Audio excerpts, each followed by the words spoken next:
নমস্কার বন্ধুরা, আমি সোহম। আমার চ্যানেল সোহম করাতিতে আপনাদের সকলকে স্বাগত।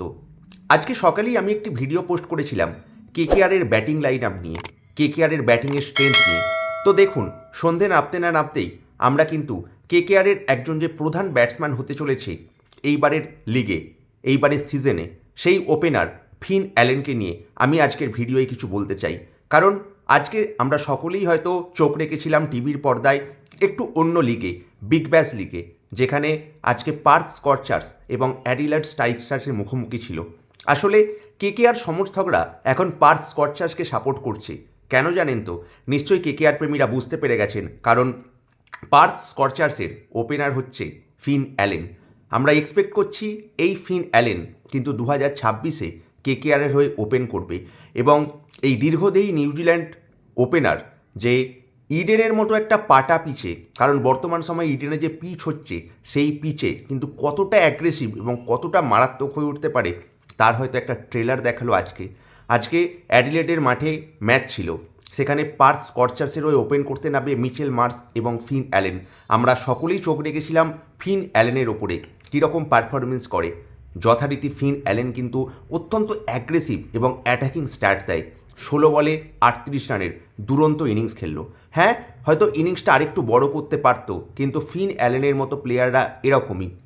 ম্যাথিউ শট খুব সুন্দর ক্যাচ নিয়ে নেয়, তবে যতক্ষণ ছিল এই 16 বলে 38 রানের ইনিংসটা ছিল চোখ ধাঁধানোর মতো। মানে 4টি 4 এবং 3টে 6, অর্থাৎ 4 4-16, 3 6 18, মানে 38 রানের মধ্যে 34 রানই ছিল বাউন্ডারির মধ্যে।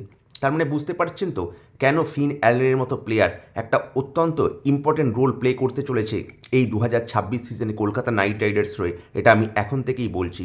তো ফিন অ্যালেন এবং মিচেল মার্শের সৌজন্যে কিন্তু পার্থ স্করচার্স একটা বিশাল বড় রানে পৌঁছে যায়। জস ইংলিশও ভালো খেলেছিল, 232 রান। জবাবে অ্যাডিলেড স্ট্রাইকার 200 রানে থেমে যায়, পার্থ স্করচার্স জয়লাভ করলো। তবে আমাদের মেন যে নজরটা ছিল সেটা ছিল আমাদের ব্যাটসম্যান। এখন আমাদের বলছি কারণ কলকাতা টিমের নয়নের মণি হয়ে উঠতে চলেছে ফিন অ্যালেন ফিল সল্ট যাওয়ার পরে। তাই এই ফিন অ্যালেনের পারফরমেন্সটার ওপরেই আমাদের চোখ ছিল। তো আজকে একটা সুন্দর পারফরমেন্স দিল ফিন অ্যালেন, 16 বলে 38 রান, 4টি 4 এবং 3টি 6-এর বিনিময়ে। খুব ভালো পারফরমেন্স। ইডেনের পিচে আমরা সকলেই হোপ করব যে ফিন অ্যালেন যেন এরকম অনেকগুলো ইনিংস খেলে, 2026-এ যেন ফিন অ্যালেন খুব ভালো ফর্মে থাকে, কারণ কেকেআরের একটা অত্যন্ত অ্যাটাকিং স্টার্ট খুব দরকার। তাই আমরা সকলে হোপফুল যে ফিন অ্যালেন সেই রকমই একটা পারফরমেন্স দিতে চলেছে এই বছর। তো বন্ধুরা, আজকের এই ছোট্ট ভিডিওটা ছিল কেকেআরের এই প্রধান যে একজন ব্যাটসম্যান ফিন অ্যালেনের পারফরমেন্স নিয়ে। তো এইরকম ভিডিওগুলো আপনাদের কেমন লাগছে অবশ্যই কমেন্ট করে জানাবেন বন্ধুরা। যদি এই ধরনের ভিডিও ভালো লেগে থাকে একটু লাইক করে দেবেন। চ্যানেলে প্রথমবার এলে চ্যানেলটিকে প্লিজ সাবস্ক্রাইব করবেন। সাবস্ক্রাইব করে পাশে থাকা বেল আইকনটা প্রেস করবেন, তাহলে আমি যখনই কোনো ভিডিওতে ছাড়বো বা লাইভে আসবো আপনাদের কাছে প্রথম নোটিফিকেশান পৌঁছে যাবে। তো আজকের মতো এটুকুই বন্ধুরা, দেখা হচ্ছে পরের কোনো ভিডিওতে বা লাইভ অনুষ্ঠানে। ধন্যবাদ, নমস্কার।